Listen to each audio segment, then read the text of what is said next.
Daniel, capítulo 4. Já pode colocar aí para nós, por favor? A apresentação.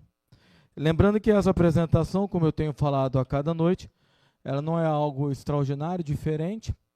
Se você pesquisar na internet, você vai achar figuras, imagens melhores até do que essa. É só para a gente ter um vislumbre visual, né? Porque o principal está na palavra de Deus, ok?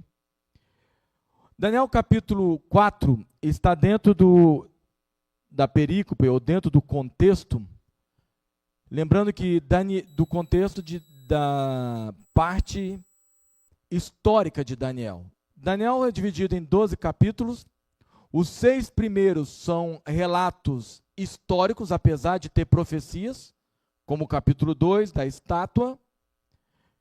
Mas nós estamos vendo a cada capítulo que os 6 primeiros capítulos, eles são relatos históricos. A partir do capítulo 7 em diante, o linguajar muda de Daniel, não mais como uma escrita descritiva histórica, mas agora sim profética. E Daniel capítulo 4, ele é um hiato, ele é uma ilha dentro do livro de Daniel. Por que eu falo hiato, uma ilha? Porque Daniel 4 não foi escrito por Daniel. Então Daniel escreveu o capítulo 1, escreveu o capítulo 2, escreveu o capítulo 3, escreveu o capítulo 5, mas não escreveu o capítulo 4. Por quê? Abra sua Bíblia e vamos ver agora então o capítulo 4, a partir do verso 1. O rei Nabucodonosor, a todos os povos, nações e homens de todas as línguas que habitam em toda a terra, paz vos seja multiplicada. Paz vos sejam multiplicada. Então nós estamos vendo que o relato começa com o rei Nabucodonosor escrevendo uma carta para todos, né? Nós podemos dar um título de Daniel, capítulo 4, o sonho do rei. Repare que eu botei em letra minúscula, o sonho e conversão do rei. O capítulo 4 conta de um dos sonhos do rei. Resumido aqui nessa foto, né, como vocês podem ver, o rei sendo a árvore, a Babilônia, os animais e as aves que se alimentavam dessa árvore que era Nabucodonosor, mas que também se torna como um animal, por não reconhecer de quem é o poder e o governo de tudo, que é Deus. O rei inicia como se estivesse escrevendo uma carta formal. Ele se apresenta, o rei Nabucodonosor, para quem ele está escrevendo? A todos os povos, nações, homens de todas as línguas que habitam em toda a terra. E ele termina o verso 1, paz vos seja multiplicado. Um rei a quem muito matou, conquistou, derrubou, onde ele que era a lei final da sentença, e agora ele pede paz multiplicado para todos. Por que ele escreve essa carta? Verso 2 e 3. Pareceu-me bem fazer conhecidos os sinais e maravilhas que Deus, o Altíssimo, tem feito para comigo. Quão grandes são os seus sinais, e quão poderosas suas maravilhas. O seu reino é reino sempiterno, e o seu domínio de geração em geração. Nabucodonosor sentia no seu coração que precisava contar a história de como Deus transformou a sua vida. Aqui só estes versos já dariam um vislumbre que nós poderíamos sair daqui só com essa ideia. Ninguém que tem um encontro com Deus, ele volta a sua vida à normalidade como era antes. Nabucodonosor, o encontro, a transformação, a sua conversão fez com que agora ele se sentisse impelido a poder divulgar o que Deus fez na sua vida. E reparem que quando nós vamos no capítulo 2, quando nós vamos no capítulo 3 de Daniel, os 2 capítulos eles terminam com Nabucodonosor fazendo um decreto, obrigando a todos a adorarem ao Deus de Israel.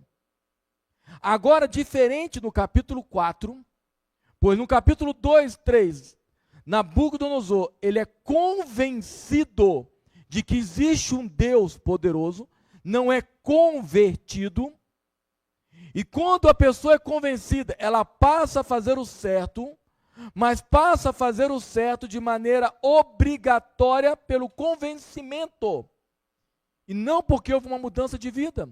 Por isso que Nabucodonosor obriga as nações a adorarem ao Deus de Daniel, e no capítulo 3, de Misael, Ananias e Azarias, ou Sadraque, Mesaque, Abednego e Beltesazar.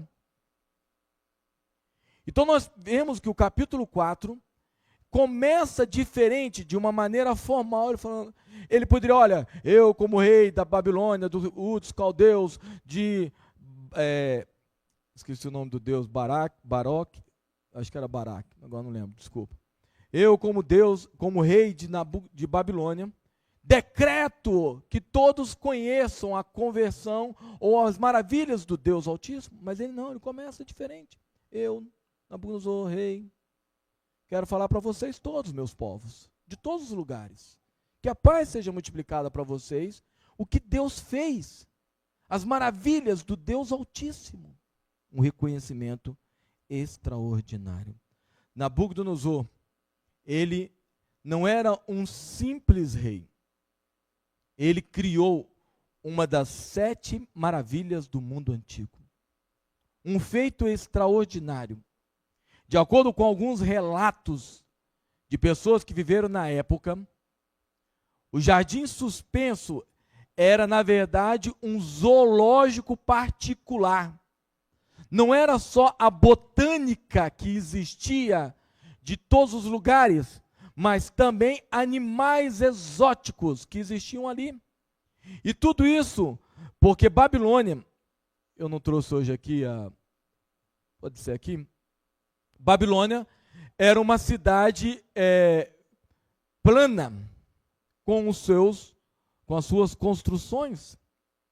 E ali nessa construção, diz a história, que a esposa de Nabucodonosor, uma persa, ela ficou com saudade do seu país, e então Nabucodonosor, ele manda construir um palácio à beira do rio Eufrates, regado com as águas, com um processo moderno, mais moderno que existia na época, e onde cada andar, aqui você pode ver nas partes baixas, e também seria nas partes altas, todo um jardim, árvores enormes, plantadas em terraços, coisas jamais até imaginadas hoje, que se nós víssemos hoje, ficaríamos espantados. Imagina isso há milênios de anos, séculos atrás.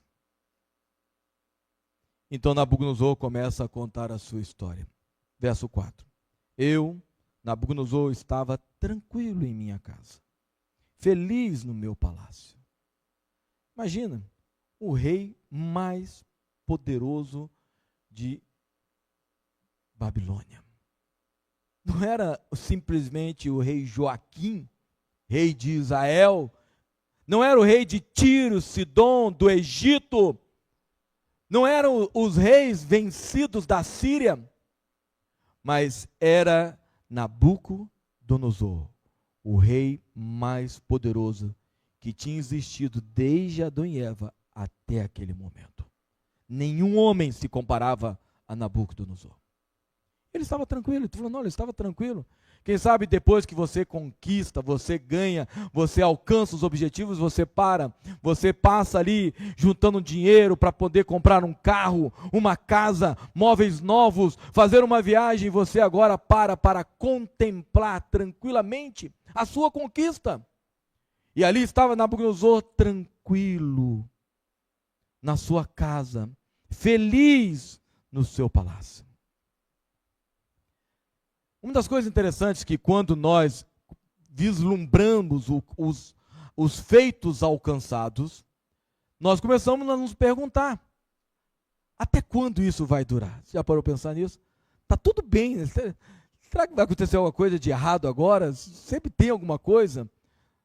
Alguns falam que o gás só acaba depois que o salário chega, né? Porque aí você pensa, olha, sobrou um dinheirinho, né? Aí quando você vê, o gás acaba, aí tem um problema no carro, sempre tem alguma coisa pro dinheiro que você acha que sobrou. Você fala, até quando isso vai durar? E Nabucodonosor, ele começou a se indagar, até quando? Verso 5. Nessa indagação, tive um sonho que me espantou, e quando estava no meu leito, os pensamentos, as visões da minha cabeça me turbaram. Até hoje Deus fala-nos através de sonhos. No Antigo Testamento nós vemos vários exemplos. No Novo Testamento, a esposa de Pilatos ouviu a voz do Senhor através de um sonho, Mateus 27, 19. Nos tempos de Daniel, os sonhos eram comuns. No tempo de Jesus, Jesus usa as parábolas. E hoje nós temos a palavra, lâmpada para os teus pés e a tua palavra, luz para os meus caminhos. Jesus, ao questionar a dureza do coração de muitos religiosos, ele reafirma a importância da palavra de Deus, a Bíblia, como fonte de maior meio de comunicação que tem que prevalecer sobre a nossa vida. Há muitas pessoas hoje que querem ouvir de Deus a sua voz, mas a sua voz já está escrita para nós.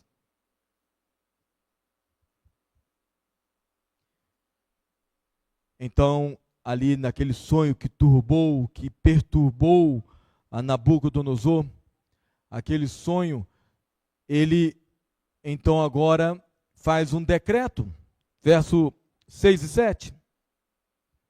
Por isso expedi um decreto pela qual fossem introduzidos à minha presença todos os sábios da Babilônia, para que me fizessem saber a interpretação do sonho. Então entraram os magos, os encantadores, os caldeus, os feiticeiros, e lhes contei o sonho, mas não me fizeram saber a sua interpretação. Não sei se você percebeu um detalhe rico aqui nesse verso 6 e 7. Na primeira vez que Nabucodonosor sonha, Nabucodonosor não lembrava do sonho. E o que os magos diziam? Conte nos sonhos, que nós daremos o quê? A interpretação, porque eles pensavam, ó, o que o rei contar, a gente vai falar aqui que é isso, é aquilo, vamos falar o que nós achamos dentro do nosso manual de revelações de sonhos. Só que agora, no capítulo 4, Nabucodonosor conta o sonho, e eles o quê? Não revelam. Por quê? Eles perderam o manual de revelação de sonhos? Rasgaram o manual? Olha, agora joga fora, porque já tem Daniel aqui, joga fora isso aqui. Eles continuam, só que agora tem um peso maior. Qual o peso maior? Daniel. Vai que eu interprete para o rei alguma coisa aqui, o rei fala assim, chama Daniel agora que eu quero saber se é verdade. Então é melhor eu ficar o quê? Quietinho. Ó, rei, não tenho a mínima ideia que você estava sonhando aí. Você comeu muito à noite, passou mal aí, está falando que sonhou. O testemunho de uma pessoa, quando ela é honesta, verdadeira, fiel a Deus, até aqueles que são iníquos, que carregam a iniquidade, passam a ter medo de fazer o errado pela luz da verdade que se encontra no meio deles. Você já parou para pensar nisso? O peso que eu e você temos, lá onde você está na sua casa, no seu trabalho, na sua escola, nos meios sociais em que nós estamos, somos nós luz, iluminando o caminho para aqueles que estão nas trevas se afastarem para não praticarem o mal, ou somos nós trevas, onde abunda o pecado, o erro e a trapaça. Verso 8 e 9. Por fim, me apresentou Daniel, cujo nome é Beltesazar, segundo o nome do meu Deus, e no qual há o Espírito dos deuses santos. E eu lhe contei o sonho, dizendo, Beltesazar, chefe dos magos, eu sei que há em ti o Espírito dos deuses santos, e nenhum mistério te é difícil. Eis as visões do sonho que eu tive. Dize-me a tua interpretação. Olha que vislumbre. Até agora, Daniel é chamado de Beltesazar, e agora Nabucodonosor fala assim, olha, tem um mago, tem um homem, um sábio, chamado Daniel, cujo nome eu dei de Beltesazar, mas que este homem é diferente. E ali então Daniel é chamado para poder contar ou para ouvir o sonho e dar a sua interpretação. E qual é o sonho? Verso 10. Verso 10 a 12. Eram assim as visões da minha cabeça quando eu estava no meu leito. Eu estava olhando e vi uma árvore no meio da terra, cuja altura era grande. Crescia a árvore e se tornava forte, de maneira que a sua altura chegava até o céu. Ela era vista até os confins da terra. A sua folhagem era formosa, o seu fruto abundante, e havia nela sustento para todos. Debaixo dela os animais do campo achavam sombra. As aves do céu faziam morada nos seus ramos, e todos os seres viventes se mantinham dela. Então uma árvore, topo do céu, todos os confins da terra enxergam aquela árvore, os seus ramos e todos vivem dela.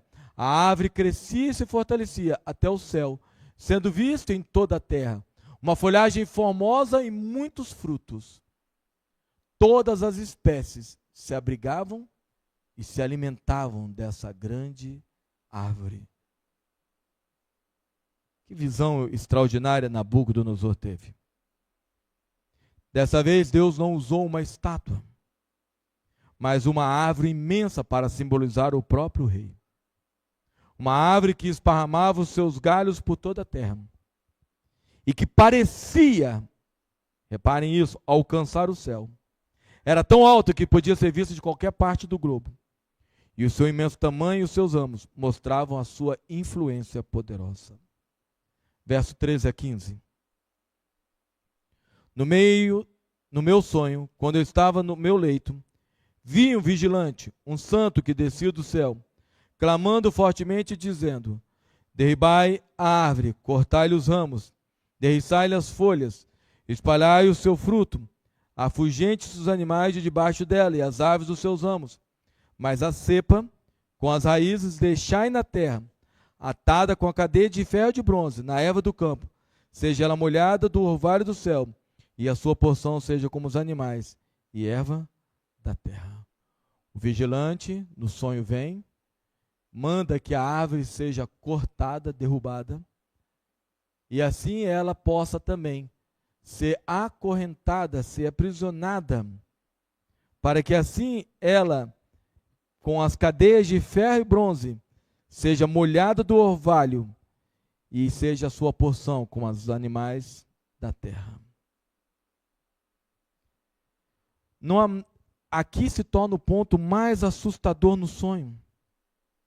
Uma árvore linda, frondosa, com animais, mas um santo mensageiro do céu manda derrubar, cortar e aprisionar. Somente o tronco com cadeias de ferro e bronze.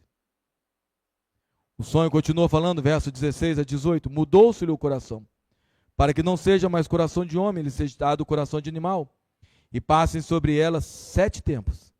Essa sentença é por decreto dos vigilantes, e esta ordem por mandato dos santos, a fim de que todos conheçam os viventes, que o Altíssimo tem domínio sobre o reino dos homens, e o dá a quem quer, e até o mais humilde dos homens constitui sobre eles. Isto vi, eu, rei Nabucodonosor, em sonhos. Tu, pois, ó Beltesazar, diz a interpretação. Porquanto todos os sábios do meu reino não me puderam fazer saber a interpretação, mas tu podes, pois há em ti o Espírito dos deuses santos. O coração humano é tirado dessa ave, dado um coração animal. Deveria se passar 7 tempos ou 7 anos, até que isso terminasse. E então, por que isso tudo? Por que este sonho da árvore para Nabucodonosor? Porque Deus tinha uma lição. Sabe, existem algumas maneiras de aprendermos algo na vida. Alguns dizem que nós podemos aprender com os erros dos outros.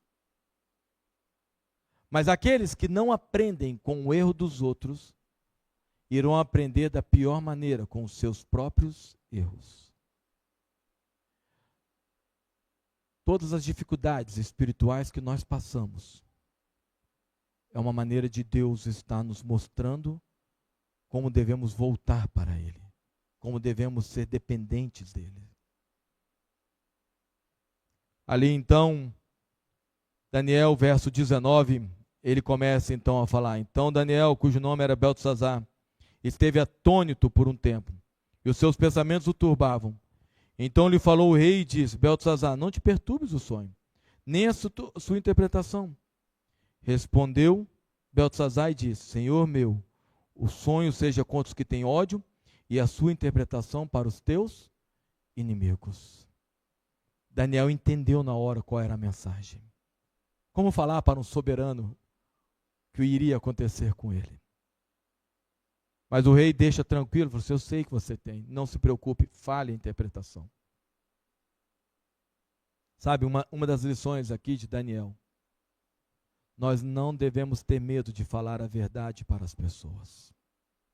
Temos que ter educação, temos que saber o momento certo de falar, devemos ter sabedoria como falar, mas a verdade ela sempre tem que ser dita. Não existe meio termo. Não existe um meio cristão. Ou nós somos, ou não somos de Cristo. Verso 20 a 23. A árvore que viste, que cresceu e se tornou forte, cuja altura chegou até o céu, e que foi visto por toda a terra, cuja folhagem era formosa e o seu fruto abundante, em que todos haviam sustento, debaixo do qual todos os animais do campo achavam sombra, em cujos ramos as aves do céu faziam morada. És tu, ó rei, que cresceste, e vieste a ser forte, a tua grandeza cresceu, e chega até o céu, o teu domínio até a extremidade da terra. Quanto ao que viu o rei, um vigilante, um santo, que descia do céu e que dizia: cortai a árvore e a destrua, mas a cepa ou tronco com as raízes deixai na terra, atada com cadeias de ferro e de bronze, na erva do campo, seja ela molhada do orvalho do céu, e a sua porção seja como os animais do campo, até que passem sobre ele 7 tempos. O rei Nabucodonosor era a grande árvore. A ordem do anjo é que o rei Nabucodonosor se tornasse como animal por 7 anos. Querido, imagina Deus falando para você e para mim os problemas que nós iríamos enfrentar antes de enfrentar. É interessante que Deus usa essa metodologia na Bíblia. Deus dá a sentença e fala a sentença antes de executar a sentença. Por quê? Para que nós possamos ter a oportunidade de mudar. Assim foi com Jonas em Nínive. Pregue que eu vou destruir, se não se arrependerem. O povo que se arrepende, o que Deus faz? Não destrói. Jonas, ele entende errado. Pois toda vez que Deus dá uma sentença e ele te fala a sentença antes, é porque Deus está dando o quê? Oportunidade para mudarmos. O ruim é quando a sentença cai sem falar. Aí já é tarde. Aí não tem mais como mudar. O dia do juízo, quando o Senhor voltar pela terceira vez, onde o fogo cairá sobre os ímpios, não haverá sentença falada antes, porque ela já está sendo falada. Para que nós hoje possamos mudar e não estarmos fora de Jerusalém, mas dentro da Nova Jerusalém. Quando Deus disse para Nabucodonosor, pela interpretação de Daniel, o que deveria ocorrer, é porque Deus queria falar: Nabucodonosor, tem 2 maneiras de você mudar a sua vida. Ou você se arrepende e muda o seu coração, porque você já me conhece, você me viu na fornalha, você me conhece através do meu servo Daniel. Ou você vai aprender da pior maneira por 7 tempos. Será que muitas vezes nós hoje estamos aprendendo da pior maneira porque não estamos ouvindo a voz de Deus? A gente ouve pregador A, B ou C na internet. A gente ouve psicólogo, psiquiatra A, B ou C na internet. E eu não estou falando que eu não deva ver. Mas esquecemos de ir na fonte de toda a solução espiritual na nossa vida. Há pessoas que leem dezenas, milhares de páginas por ano, mas não conseguem ler um parágrafo da palavra de Deus. Aonde está a fonte de toda a sabedoria? onde está aquele que governa, reina e que nos dá a certeza da vida eterna. Essa interpretação, verso 24 e 25, diz assim: esta é a interpretação, ó rei, e este é o decreto do Altíssimo que virá contra o rei, meu senhor. Serás expulso de entre os homens, e a tua morada será como os animais do campo. Dar-te-ão comer ervas como os bois, e será molhado do orvalho do céu, e passar-se-ão 7 tempos por cima de ti, até que conheça que o Altíssimo tem domínio sobre o reino dos homens, e dá a quem quer. O sonho, ele se cumpre. Por quê? A condição descrita por Daniel sobre o que deveria ocorrer com Nabucodonosor, ele é conhecido pelos psiquiatras como licantropia. Não sei se você já ouviu falar nisso. A licantropia é a síndrome do homem-lobo. O que é a síndrome do homem-lobo? Essa síndrome, bastante comum no século passado, quando pessoas instruídas viviam em contato bastante íntimo com seus animais e passavam do estado mental a pensar que era um animal e como agir como tal. O Dr. David Hills, foi presidente da Associação Médico-Psicológica da Inglaterra, escreveu que o quadro clínico de Nabucodonosor era uma psicose maníaco-depressiva aguda. E ele diz assim: a psicose maníaco-depressiva aguda, em suas formas extremas, exibe todas as espécies de hábitos degradantes, tais como se despir totalmente, rasgar as roupas, comer imundícios e lixo de todas as espécies, fazer gestos selvagens e violentos, ataques, ruídos com grunhidos e a mais completa desconsideração para com a decência pessoal. Não sei se Nabucodonosor ficou muito em contato com o jardim suspenso, com os animais, mas também por não reconhecer a Deus como autor e mantenedor da vida, ele caiu na licantropia, numa aberração,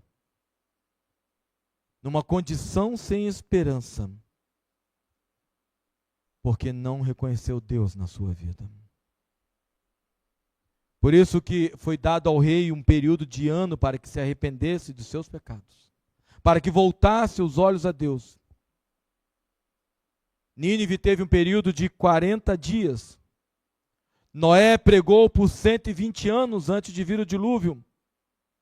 Muito tem se pregado sobre a segunda vinda de Cristo, sobre o rei.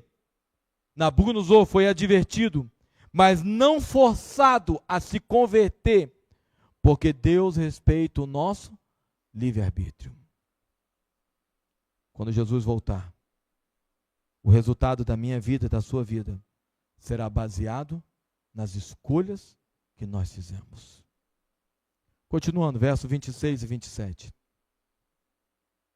Quanto ao que foi dito, que se deixasse a cepa da árvore com as suas raízes, o teu reino tornará a ser teu, depois que tiveres conhecido que o céu domina. Portanto, ó rei, aceita o meu conselho, e põe termo pela justiça em teus pecados, e em tuas iniquidades, usando de misericórdia para com os pobres, e talvez se prolongue a tua tranquilidade. Querido, eu e você a cada dia temos a oportunidade de mudar a nossa vida. E essa mudança, ela depende de aceitarmos, porque o único ser que muda a nossa vida, a nossa natureza humana pecaminosa, é o Espírito Santo que habita em nós. Por isso, deixe Deus transformar a sua vida, não importa qual o problema que você esteja passando. Não importa como a sua vida está andando bem, clame a Deus hoje para que na dificuldade você tenha Deus eternamente na sua vida. Verso 28 a 33, então agora o sonho realmente acontece. 28, todas essas coisas sobrevieram ao rei Nabucodonosor, ao cabo de 12 meses, passeando sobre o palácio real na cidade da Babilônia. Falou o rei e disse: não é esta a grande Babilônia que eu edifiquei para a casa real com meu grandioso poder e para a glória da minha majestade? Falava ainda o rei quando desceu uma voz do céu: a ti se diz, ó rei Nabucodonosor, já passou de ti o reino. Serás expulso de entre os homens, e a tua morada será com os animais do campo. Far-te-ão comer ervas como os bois e passar-te-ão 7 tempos por cima de ti, até que aprendas que o Altíssimo tem domínio sobre o reino dos homens e o dá a quem quer. No mesmo instante se cumpriu a palavra sobre Nabucodonosor. Foi expulso dentre os homens e passou a comer erva como os bois. O seu corpo foi molhado do orvalho do céu, até que lhe cresceram os cabelos como as penas da águia e as suas unhas como as das aves. Há muitos relatos, figuras de como Nabucodonosor pode ter se tornado. Uma que eu achei bem interessante é essa daqui. Nabucodonosor, o grande rei da Babilônia, do império mais poderoso, agora como um animal. A verdade, essa é a minha história, a sua história. Quando nós não reconhecemos a Deus, podemos até não agir como animais, mas nos tornamos animais irracionais. Porque só um ser irracional teria a capacidade de não reconhecer a Deus como Deus mantenedor, salvador e restaurador. Nabucodonosor passou pelo seu pior pesadelo. Por 7 anos, Nabucodonosor se tornou um animal. Foi transformado, se comportava como um animal. Porque esta é a realidade espiritual daqueles que não reconhecem a Deus. Podem até viver de maneira civilizadas, como animais civilizados vivem dentro de um zoológico. Mas um animal civilizado, treinado, um macaco, uma onça, um pinguim, um golfinho, uma baleia, esses animais que são adestrados, podem até conviver de maneira correta, mas continuam sendo animais. Aquele que não reconhece a Deus é um animal irracional perante a eternidade que Deus tem a oferecer. Por isso que no verso 34, e indo já para a parte final, mas ao fim daqueles dias, eu, Nabucodonosor, levantei os olhos ao céu. Tornou-me a vir o entendimento, e eu bendisse o Altíssimo. Louvei, glorifiquei ao que vive para sempre, cujo domínio é sempre eterno, e cujo reino é de geração em geração. O rei teve seu coração transformado. Ao levantar os olhos ao céu, Nabucodonosor foi milagrosamente transformado. O impossível aconteceu. Aquilo que não se pode explicar a não ser pela fé. O rei reconhece de perto a misericórdia de Deus e a sua disposição para perdoar e restaurar. Deu para entender? Não importa qual longe nós tenhamos ido, não importa qual profundo tenha sido a nossa vida no erro, não importa quais são os vacilos da vida, Deus hoje está pronto a te perdoar, a nos perdoar e melhor, nos restaurar. Pois esse é o objetivo. Quando criou Adão e Eva perfeitos e o pecado veio e sobreabundou o pecado sobre eles, Deus veio e morreu como unigênito e ele então sobreabundou a graça de Deus para que um dia nós possamos ser levados ao céu, não nesse corpo corruptível, mas num piscar de olhos, o nosso corpo corruptível se transformará num corpo perfeito e incorruptível. E seremos restaurados, como está em Gênesis, façamos o homem à nossa imagem. A imagem espiritual de Deus, perfeitos, sem pecado, e por toda a eternidade. Nabucodonosor reconheceu. E o que ele faz? Lembra que no capítulo 2 e 3 ele termina com um decreto? Agora ele está escrevendo um decreto, que na verdade é uma história do sonho e da sua conversão. Verso 35 a 37. Todos os moradores da terra são por ele reputados em nada. E segundo a sua vontade, ele opera com o exército do céu. E os moradores da terra, não há quem lhe possa deter a mão. Não há quem possa lhe dizer Que fazes? Tão logo me tornou a vir o entendimento, também para a dignidade do meu reino, tornou-me a vir a minha majestade, o meu resplendor. Buscaram-me os meus conselheiros, os meus grandes, eu fui restabelecido no meu reino, e a mim se me ajuntou extraordinária grandeza. Agora, pois, eu, Nabucodonosor, louvo, exalto, glorifico ao Rei do céu, porque todas as suas obras são verdadeiras e os seus caminhos justos, e pode humilhar aos que andam na soberba. Que história extraordinária de Nabucodonosor. Ele não termina obrigando todos o adorarem.